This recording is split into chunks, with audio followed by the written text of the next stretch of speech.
आज हम लोग पढ़ने वाले हैं क्लास 10वीं का गणित जो चैप्टर 2 है बहुपद। इसे पढ़ेंगे प्रश्नावली 2.1 का सभी क्वेश्चन। यहाँ पर पहला लिखा गया है कि किसी बहुपद पी एक्स के लिए y बराबर x का ग्राफ नीचे आकृति 2.10 में दिया है। प्रत्येक स्थिति में पी एक्स के शून्यकों की संख्या ज्ञात कीजिए। यहाँ पर ग्राफ दिया हुआ है, इसमें जो ग्राफ है ये एक्स अक्ष को कितने बिंदुओं पर काट रहा है, इससे ही पता चलेगा कि इसमें शून्य कितना है। तो यहाँ पर बोला है कि पी एक्स में शून्यकों की संख्या ज्ञात कीजिए, और ये जो ग्राफ है पी एक्स को जितने बिंदु पर काटेगा उसमें शून्यकों की संख्या उतना ही होगी। और यहाँ पर जो ये ग्राफ है पी एक्स अक्ष को एक भी बिंदु पर नहीं काटेंगे, इसलिए लिखेंगे हल। लिखेंगे हल शून्यकों की संख्या बराबर 0 है। इसका यही आंसर हो जाएगा। अब देखेंगे पहला का दूसरा जो है y डैश x डैश। अब जो ग्राफ है यहाँ से क्या है, जो ग्राफ है x अक्ष को जितने बिंदु पर काटेगी इसमें शून्यकों की संख्या उतना ही होगा। तो लिखेंगे हल। यहाँ पे जो ग्राफ है ये x अक्ष को यहाँ एक बिंदु पर प्रतिशत किया काटा है, इसमें शून्य की संख्या 1 है। तो लिखेंगे हल में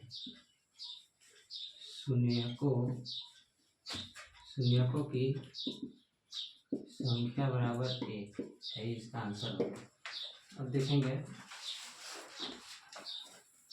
पहला का तीसरा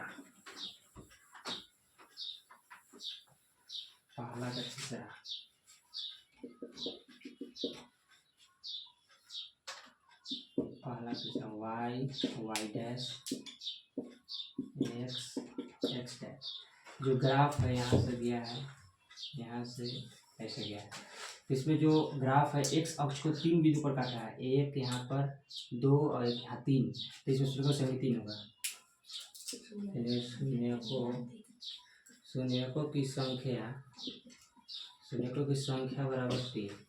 अब मिटाते हैं इसका, पहला का चौथा बनाते हैं। पहला का जो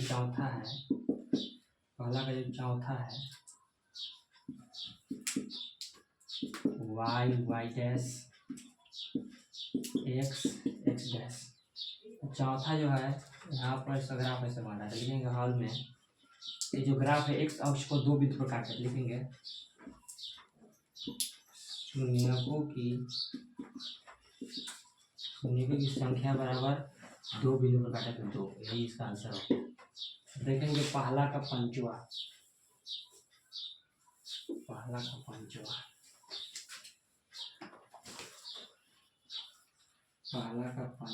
है y डैश x डैश। जो पंचवा है ऐसे दिया है, ऐसे कैसे गया है, फिर ऐसे है। जो यहाँ पर ग्राफ है x अक्ष को 1 2 3 4 बिंदु पर काटे, इसलिए इसमें शून्य की संख्या 8 1 2 3 4 होगा।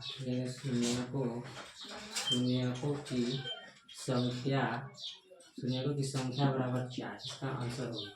अब देखेंगे पहला का छठा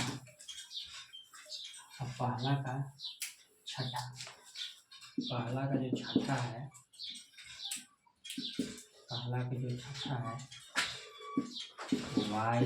y डैश x डैश। यहाँ पर जो ग्राफ है काट है ऐसे। यहाँ पर जो ग्राफ है x अक्ष को 1 और 2 बिंदु पर काटा है, लिखेंगे हल में लिखेंगे हल। शून्यकों की जो संख्या है, शून्यकों की संख्या बराबर 2, क्योंकि जो ग्राफ है x अक्ष को 2 बिंदु पर काट रहा है। तो प्रश्नावली 2.1 का एक ही इसमें प्रश्न था, जो एक में 6 प्रश्न था, तो सभी मैं सॉल्व कर दिया हूँ। यदि आप लोगों को क्लास कक्षा 10वीं का यहाँ पर तैयारी करना है तो आप नॉलेज यूट्यूब को सब्सक्राइब कर सकते हैं। आज के लिए इतना ही, मिलते हैं अगले वीडियो में।